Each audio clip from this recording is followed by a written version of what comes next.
Selama 2 hari ke depan, masyarakat Indonesia diminta waspada terhadap potensi gelombang tinggi air laut.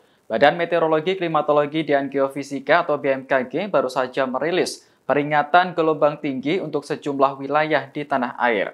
Untuk Samudra Hindia Selatan Jawa, gelombang diprediksi mencapai 4 hingga 6 meter. BMKG menyebutkan gelombang laut tinggi ini bisa terjadi karena pengaruh pola dan kecepatan angin. Pola angin di wilayah Indonesia bagian utara dominan bergerak dari selatan ke barat daya dengan kecepatan angin berkisar 8 hingga 20 knot. Sedangkan di wilayah Indonesia bagian selatan dominan bergerak dari timur ke tenggara dengan kecepatan angin berkisar 5 hingga 25 knot. Dikutip dari laman maritim.bmkg.go.id, kecepatan angin tertinggi terpantau di perairan utara Sabang, perairan selatan Banten, perairan utara Lombok, Selat Lombok bagian utara, dan Laut Arafura. Kondisi itu disebut akan menyebabkan terjadinya potensi peningkatan gelombang laut di sejumlah perairan Indonesia pada 7 hingga 8 Juli 2022. BMKG kemudian merilis daftar wilayah perairan yang berpotensi mengalami gelombang laut tinggi. Yang pertama adalah area perairan dengan gelombang sedang berkisar 1,25 hingga 2,5 meter.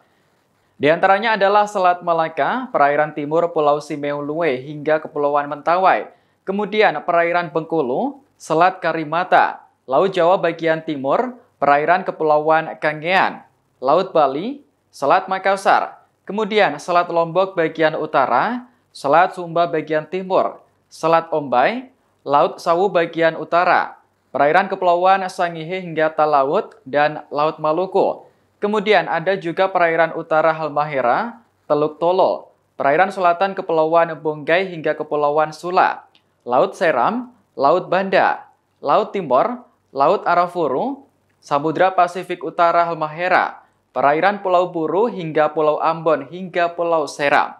Kemudian perairan Kepulauan Sermata hingga Kepulauan Tanimbar, perairan Kepulauan Kai hingga Kepulauan Aru. Lalu ada juga perairan Sorong bagian selatan dan perairan Fak-Fak hingga Kaimana. Terakhir ada perairan Amamapere hingga Agats. Kemudian yang kedua adalah area perairan dengan gelombang tinggi berkisar antara 2,5 hingga 4 meter. Di antaranya perairan utara Sabang, perairan barat Aceh, perairan barat Pulau Simeulue hingga Kepulauan Mentawai. Kemudian perairan Pulau Enggano, perairan barat Lampung, Samudra Hindia Barat Sumatera, Selat Sunda bagian barat dan selatan, perairan selatan Banten hingga Pulau Sumba, kemudian Selat Bali Lombok hingga Alas bagian selatan, Selat Sape bagian selatan, Selat Sumba bagian barat, perairan Pulau Sawu Kupang hingga Pulau Rote, dan Laut Sawu bagian selatan. Selanjutnya adalah area perairan dengan gelombang sangat tinggi, yakni berkisar antara 4 hingga 6 meter. Wilayah yang berpotensi dengan gelombang sangat tinggi ini adalah Samudra Hindia Selatan Jawa hingga Nusa Tenggara Timur.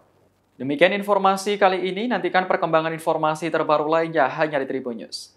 Terima kasih sudah nonton, jangan lupa like, subscribe, dan share ya!